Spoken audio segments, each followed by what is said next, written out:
আল্লাহ পাকের দরবারে লাখো কোটি শুকর ও সুজুদ যে মহান রব্বি কারীম রব্বুল ইজ্জত আমাদেরকে ভালোবেসে মহব্বত করে এই রজব মাসের সর্বশেষ জুমা এবং সর্বশেষ তারিখ 30তম তারিখ পর্যন্ত আল্লাহ আমাদেরকে হায়াতে তৈয়বা দান করেছেন এবং আগামী কালকে যদি আল্লাহ হায়াত দেয় অথবা মাগরিব পর্যন্ত যাওয়ার পরে আমরা শাবানে বসতে পারবো। জোরে বলেন সুবহানাল্লাহ। আল্লাহ আমাদেরকে হায়াতের জীবন দান করেছেন, কিন্তু চিন্তা করে দেখেন আজকে সকালেও কে জানি মারা গেছে সাত ভাইয়া পাড়া, এমন একটা এলান শুনছি। আল্লাহ এই রজবের শেষ সীমান্তে এসেও তারা শাবান পর্যন্ত পৌঁছান নাই, রজবের ভিতরে তার হায়াত শেষ করে দিয়েছে। এই জন্য আল্লাহর হাবিব সাল্লাল্লাহু আলাইহি সাল্লাম বলতেন, যখন রজব আসে রজব থেকেই দোয়া করতে থাকো যাতে রমজান পর্যন্ত বুঝতে পারো। দোয়াটা কি? আমরা সবাই দোয়া করছি, আল্লাহুম্মা বারিক লানা ফি রজব ওয়া শাবান ওয়া বাল্লিগনা রমাদান। আল্লাহ আপনি আমাদেরকে রজব এবং শাবানের বরকত দান করেন এবং রমজান পর্যন্ত আমাদেরকে পৌঁছায়া দেন। আল্লাহর হাবিব মুহাম্মদুর রাসূলুল্লাহ বলেন, কোন মানুষ যদি তার হায়াতের জীবনের ভিতরে রজব পাইল, শাবান পাইল, রমজান পর্যন্ত পৌঁছায়া যায়, সে যেন তার জীবনের পিছনের সব গুনাহগুলোকে মাফ করায়া ফেলল। আর যে ব্যক্তি নিজের জীবনের পিছনের গুনাহ মাফ করায়া ফেলে, তার জন্য আল্লাহ জান্নাত থেকে বারংবার দাওয়াত দেয়। সুবহানাল্লাহ। যার জীবনে যে যত বেশি রমজান পাইব, তার জীবনের ভিতরে তত বেশি নেক আমল থাকবো। কারণ রমজান মাসে একটা আমল করলে তার গুণ 70 গুণ আমার আল্লাহ বাড়ায় দেয়। 70 গুণ আল্লাহ সুবহানাহু ওয়া তাআলা বাড়ায় দেয়। এই জন্য আমরা দোয়া করতে করতে আল্লাহর কাছে দোয়া করছি, আশা করা যায় মাগরিব পর্যন্ত আল্লাহ আমাদেরকে হায়াত দিবেন। আমরা আমাদের এই এক মাসের দোয়া আল্লাহর দরবারে কবুল হয়েছে। সকলে বলেন আলহামদুলিল্লাহ। দ্বিতীয়ত শুকরিয়া জ্ঞাপন করে যে আল্লাহ আমাদেরকে সুস্থতার মতো সুন্দর নিয়ামত দান কইরা সুস্থতার সাথে আল্লাহর ঘর মসজিদ পর্যন্ত জুমার মতো বরকতপূর্ণ নামাজ আদায় করার লক্ষ্যে আল্লাহ আমাদেরকে আনছেন। এজন্য আরেকবার বলি আলহামদুলিল্লাহ। গত সপ্তাহে আলোচনা করতেছিলাম ধারাবাহিকতার সাথে যে আল্লাহর হাবিব মুহাম্মদুর রাসূলুল্লাহ সাল্লাল্লাহু আলাইহি ওয়াসাল্লাম আল্লাহর আরশে আজিমে গেলেন, হাদিয়া প্রদান করলেন। আল্লাহর উম্মতের জন্য হাদিয়া প্রদান করলেন। কয় ওয়াক্ত নামাজ প্রদান করছেন বলেন তো? জোরে বলেন। সর্বপ্রথম 50 ওয়াক্ত নামাজ আল্লাহর হাবিবের উপরে আল্লাহ পাক রব্বুল আলামিন উম্মতের জন্য হাদিয়া পাঠালেন। আল্লাহ রাসূল সাল্লাল্লাহু আলাইহি ওয়াসাল্লাম সপ্তম আসমানে আসলেন মনের খুশিতে যে আমার উম্মতের জন্য আল্লাহ ফরজ বিধান নামাজ নাযিল করেছেন। সুবহানাল্লাহ। নবীজি মুহাম্মদুর রাসূলুল্লাহ সাল্লাল্লাহু আলাইহি ওয়াসাল্লাম বলতেছেন যে আল্লাহর নৈকট্য পাওয়ার জন্য আল্লাহর পক্ষ থেকে সর্বপ্রথম হাদিয়া আমার উম্মতের জন্য নামাজ। আর যে ব্যক্তি নামাজ পড়লো সে আল্লাহর অনেক কাছাকাছি চলে গেল। সুবহানাল্লাহ। আল্লাহর হাবিব মুহাম্মদুর রাসূলুল্লাহ আল্লাহকে ডাকে বলে, আল্লাহ আমি মুহাম্মদুর রাসূলুল্লাহকে আপনারা আরশে আজিমের মেহমান বানাইছেন, আপনার সাথে কথা বলার সুযোগ করে দিয়েছেন। আল্লাহ দুনিয়াতে যাওয়ার পরে আমার উম্মতগুলো যখন মেরাজের আলোচনা শুনবে, তাদের মন চাইবে আপনারা আরশে আজিমে আসার জন্য, আপনার সাথে কথা বলার জন্য তাদের মন চাইবে। আল্লাহ আমার উম্মতেরা আপনার সাথে কিভাবে কথা বলবে, আপনার সাথে কিভাবে মেরাজ করবে?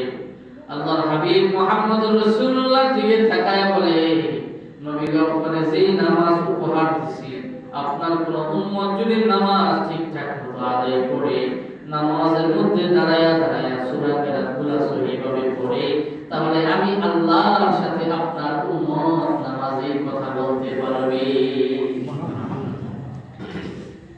এই জন্য আল্লাহর ওয়ালিদের জীবনের ভিতরে দেখা যায় তারা নামাজের মধ্যে দাঁড়াইলে যখন আল্লাহু আকবার বলে নিয়ত বাঁধতেন, নিয়ত বাঁধার সাথে সাথে আর রুকুতে যাইতেন না।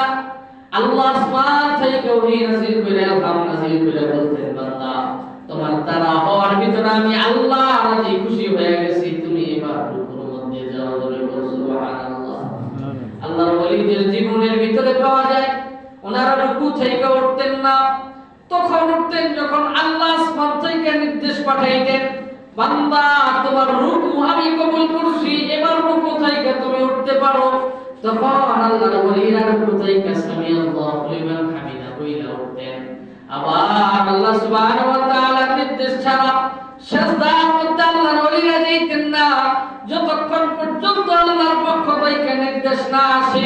বলে যারা আল্লাহর সাথে মুআশারাত করতে যাইয়া, ব্যবসা বাণিজ্য করতে যাইয়া মজা পেয়ে গেছে, তারা তাদের জীবনভর আল্লাহর সাথে ব্যবসা করছে। আল্লাহর সাথে ব্যবসা কি রকম? আমরা দুনিয়াতে একজন আরেকজনের সাথে ব্যবসা করি, আমাদের ক্ষেত খামারের ভিতরে যে ফসল হয়, ফসল দিয়ে ব্যবসা বাণিজ্য করি, কারো কাছে পাইকারি বিক্রি করি। বলে আবার দেখা যায় যার মুরগির ফার্ম আছে, মুরগি বড় কইরা তারপরে এই মুরগি আবার পাইকারি দরে দোকানদারদের কাছে বিক্রি করে। যারা বড় বড় কোম্পানির ভিতরে তেল, যারা নির্মাতা, সেই তেল তারা কইরা আবার সেই তেল মানুষের কাছে বিক্রি করে। বলে দুনিয়ার একজন মানুষ আরেকজনের মুখাপেক্ষী হইয়া কোনো না কোনো কিছু ব্যবসা বিক্রি করে বলে তাদের জীবিকা নির্বাহ করে। আল্লাহ সুবহানাহু ওয়া তাআলা দুনিয়ার মানুষদেরকে জানায় দেয়, আমিও আমার বান্দাদের সাথে, মুমিন ব্যক্তিদের সাথে ব্যবসা করি, আর সেই ব্যবসাটা হচ্ছে আমি আল্লাহ তাদেরকে যেভাবে চলার কথা বলছি, আমি তাদেরকে কোরআন সুন্নাহ অনুযায়ী যেভাবে চলার নির্দেশ দিয়েছি, আমার বান্দা যদি আমার কথা মতো চলতে পারে, তাহলে এই ব্যবসার বিনিময়ে আল্লাহ নিজে ঘোষণা দেয়, ওই বান্দা বান্দীদেরকে আমি আল্লাহ জান্নাত দান করব। সুবহানাল্লাহ। আপনি নামাজ পড়বেন, রোজা রাখবেন, হজ করবেন, যাকাত দিবেন, আল্লাহর নির্দেশগুলো মানবেন, আল্লাহ ঘোষণা দিতেছে যে আমার বান্দারা যদি আমার কথা মতো চলতে পারে, বলে এইটা বান্দার সাথে আমার ব্যবসা হয়ে যায়, আর এই ব্যবসা বদলা হিসেবে আমি আল্লাহ সুবহানাহু ওয়া তাআলা তাদেরকে দুনিয়ার টাকা পয়সা ধন দৌলত এগুলো তো সাধারণ বিষয়, আমি আল্লাহ তাদেরকে ইন্তেকালের পরে আমার জান্নাতের মতো উচ্চ মাকাম তাদেরকে আমি আল্লাহ দান করব। সুবহানাল্লাহ। আল্লাহর হাবিব যখন বলছেন, আল্লাহ আমার উম্মত আপনার সাথে মেরাজ করতে চাই, তারা কিভাবে করবে? আল্লাহ বলছেন, নবী গো আপনারা যে হাদিয়া দিছি, এই হাদিয়াটা নিয়ে আপনি যান আপনার উম্মতের কাছে, আপনার উম্মত যদি এই হাদিয়া ঠিকঠাক মতো পালন করতে পারে, আমি আল্লাহর ফরজ বিধান যদি নামাজ ঠিকঠাক মতো করতে পারে, তাহলে তারা প্রতিটা রাকাতে প্রতিটা নামাজে আল্লাহ, আমি আল্লাহর সাথে তারা বলে মেরাজ প্রতি রাকাতে নামাজে সিজদায় রুকুতে প্রত্যেকটা অবস্থাতে আমি আল্লাহর সাথে তারা করতে পারবে। সুবহানাল্লাহ। আল্লাহর হাবিব খুশি হইয়া 50 ওয়াক্ত নামাজ দিয়া সপ্তম আসমান থেকে ষষ্ঠ আসমানে খুব খুশিতার সাথে আনন্দের সাথে আসলেন। আসার পর হযরত মুসা আলাইহিস সালাম অন্যতম আল্লাহর একজন পয়গম্বর ছিলেন। বলে ওই মুসা আলাইহিস সালাম আমার নবীর দিকে ডাক দিয়ে জিজ্ঞাসা করে, আমার ভাই মুহাম্মদ, আপনি যে আল্লাহর সাথে সাক্ষাৎ করতে আরশ আজিমের মধ্যে গেলেন, সেই জায়গায় আপনার উম্মতের জন্য কি হাদিয়া আল্লাহ দিয়েছে? আল্লাহর পয়গম্বর হাসিতে মুসা কালিমুল্লাহর দিকে তাকায়া বলে, ও আমার ভাই মুসা, আমার আল্লাহ খুশি হইয়া আমার উম্মতকে 50 ওয়াক্ত নামাজ দিয়েছেন। জোরে বলো সুবহানাল্লাহ। আল্লাহর পয়গম্বর মুসা ডাক দিয়া বলে, ও মুহাম্মদুর রাসূলুল্লাহ, আপনি কামটা কি করছেন? আপনি উপরে যাই আল্লাহর কাছে আপনার আল্লাহ খুশি হইয়া দিয়েছে, আমার আল্লাহ খুশি হইয়া আপনার উম্মতকে 50 ওয়াক্ত নামাজ দিয়েছে মানলাম, কিন্তু আমার একটা কার্যসারি শুই না যান, আমার উম্মতকে আল্লাহ 2 ওয়াক্ত নামাজকে ফরজ করেছে। বলে ওই 2 ওয়াক্ত নামাজ আমার উম্মত ঠিকঠাক মতো পড়তে পারে নাই। নবী গো আবার দৌড়াইয়া যান আল্লাহরে কোন কিছু না কমায়া দিতে। আল্লাহর হাবিবের মন বেজার, উপরের দিকে উঠলেন, আবার আরশ আজিমের মধ্যে গেলেন। যেই আমার আল্লাহ ডাক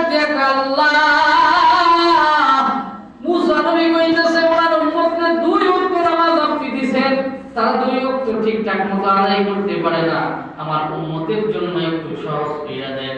হাদিসের কিতাবের মধ্যে আসছে আল্লাহর হাবিব মুহাম্মদুর রাসূলুল্লাহকে কোন কিতাবের ভিতরে আসছে 9 বার আল্লাহর কাছে আল্লাহর পয়গম্বর দরখাস্ত করছেন, 9 বারে 5 ওয়াক্ত কইরা কইরা আল্লাহ কমাইছে। আবার কোন কিতাবের ভিতরে লেখছেন আল্লাহর হাবিবকে প্রতিবার